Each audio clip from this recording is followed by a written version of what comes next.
Well, we're definitely excited to get the season started this upcoming Saturday at home. I think we've had a good camp to this point. Our team understands what's at stake every week, and that is trying to prove yourself, go out and play your best brand of football. So we got to do that starting week one.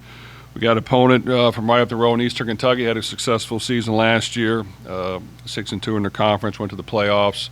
Coach Wells has done a really good job coaching that football team. They play football the right way, fundamentally sound, and they'll come in here hungry and ready to go. So we've got to come out swing and play our best football. I feel like we've practiced very well to this point, and that we are in good position to go out there and show up on game day and play a good brand of football.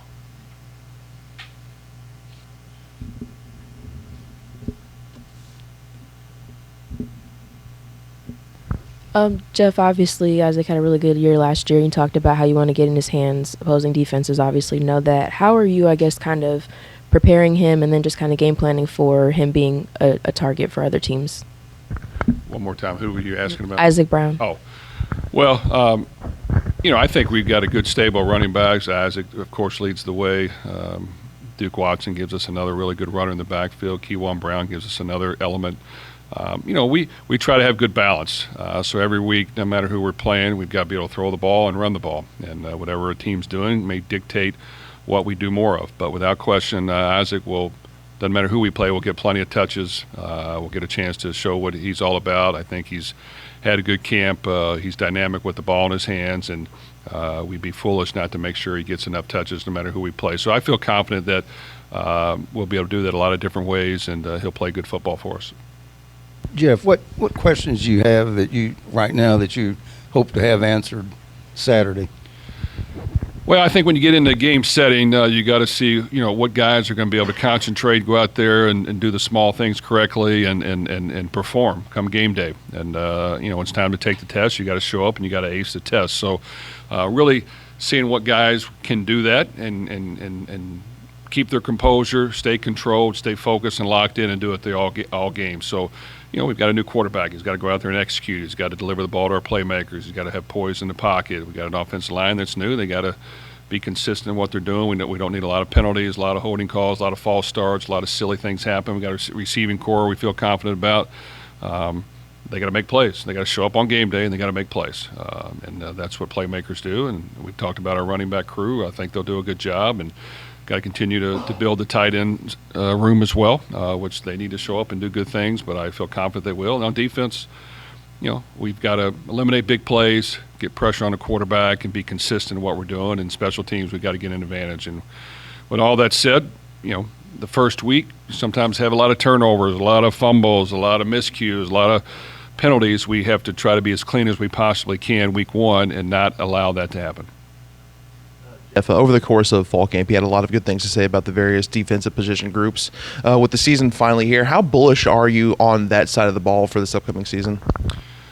Well, we want to perform on defense, and I feel like we're very capable, and we've had a good spring, summer, and fall, and I want to see it on the field. And I think that there's been a lot of hard work put into how can we get better, how can we eliminate big pass plays, how can we still apply pressure on the quarterback, how can we still guard things tighter, how can we be sound in lining up properly, knowing the call, getting set before the ball snapped, being good in our substitutions pattern.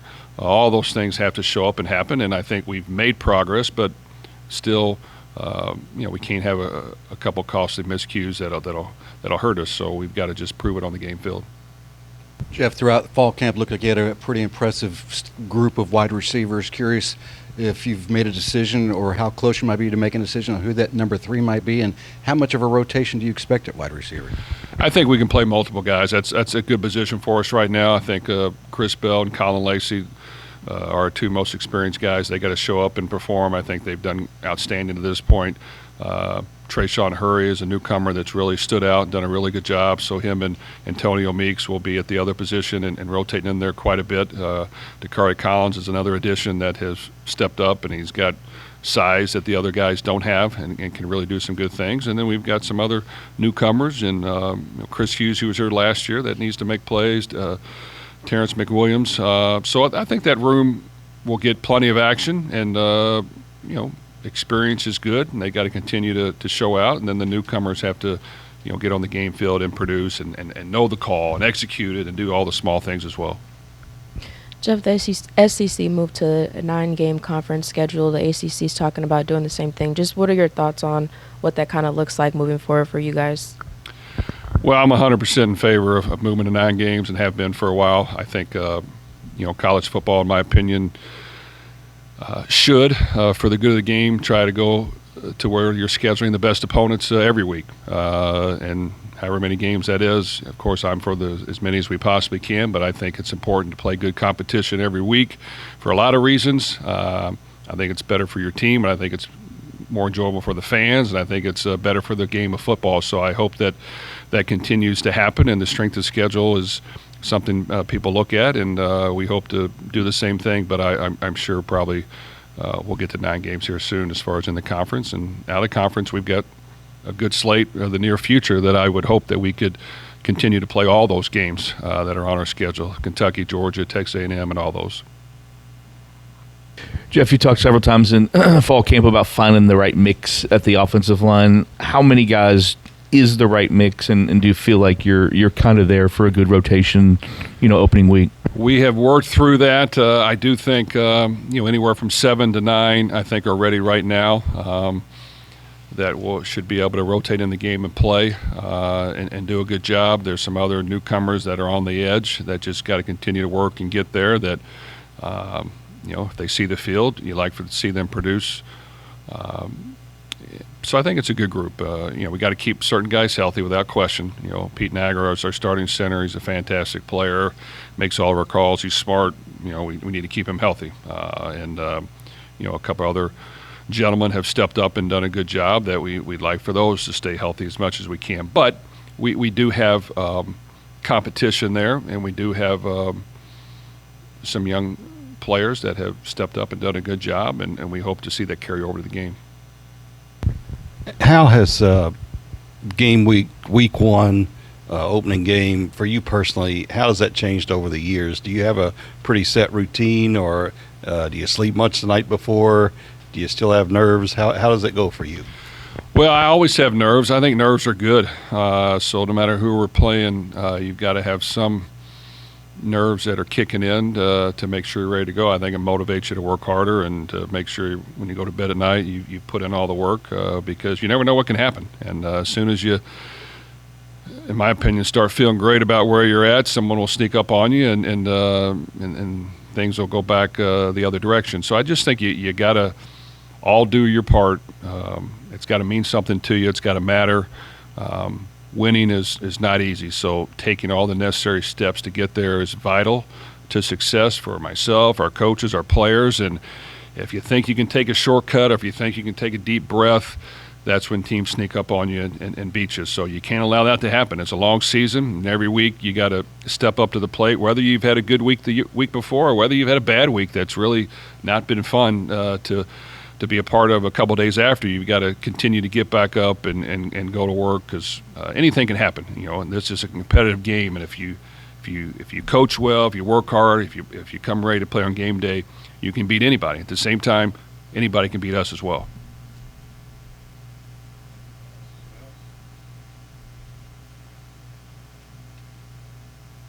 You've talked about Miller a bunch, but as you're here on game week, just looking from when he got here in January until now, has he done everything that you wanted him to do at this point? He has. I mean, for example, before I came down here, this is basically our players' day off on Monday, and he's over here, and our starting center's over here getting in extra work and stopping by to see us, and he's going to do everything he can to perform well. And we know what he needs to continue to work on. We've worked hard at it. Going out there and having poise and having command of the huddle and having command at that position and being able to make good decisions and, pass the ball accurately and, when things don't happen in rhythm, find a way to make a play or at least not do something negatively, like an interception or a fumble. We're working on all those things. So I think it's a position you just got to continue to work hard at. Don't ever think you've arrived. Something new will come up, and how you handle that will determine the type of success you have. But he's done a great job to this point, and I'm looking forward to him having a great year. How much of the running game also rests on quarterback and good decisions and seeing things at the line or choosing the right option play or whatever he's doing? And is Miller kind of in that mold of guys you've had that have done a pretty good job at that?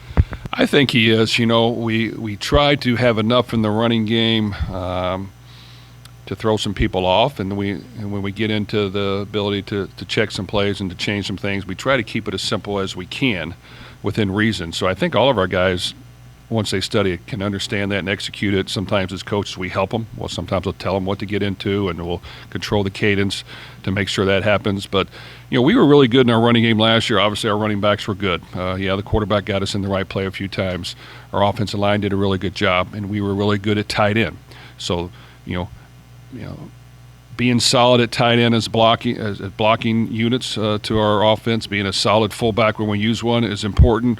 All those different elements to running the ball are important to create holes and to create space for our running backs. So we've got to be good at all those, and we have a few new pieces. You know, Mark Redmond was a great blocker at tight end last year. It really helped us. DJ Martin was a H-back fullback that was really, really good at blocking.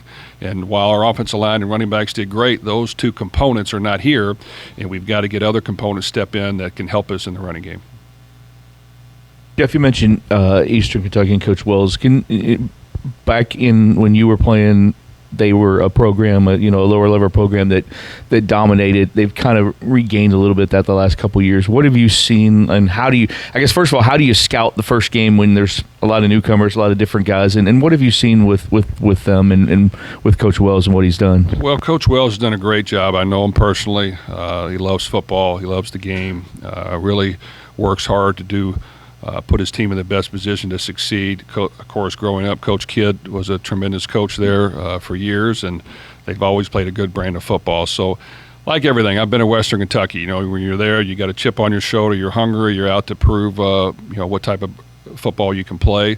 So, anytime you get a chance to play against, a Power 4 opponent, you're going to be ready to go. And these players will be licking their lips and ready to play football and show what they can do, and I'm sure Coach will have them ready to do that. So we've got to understand that, like I said, on any given day, anything can happen, and we've got to step up to the challenge and be really good and be sharp and execute and make plays and be precise in what we're doing, because without question, EKU will come in here hungry, ready to play.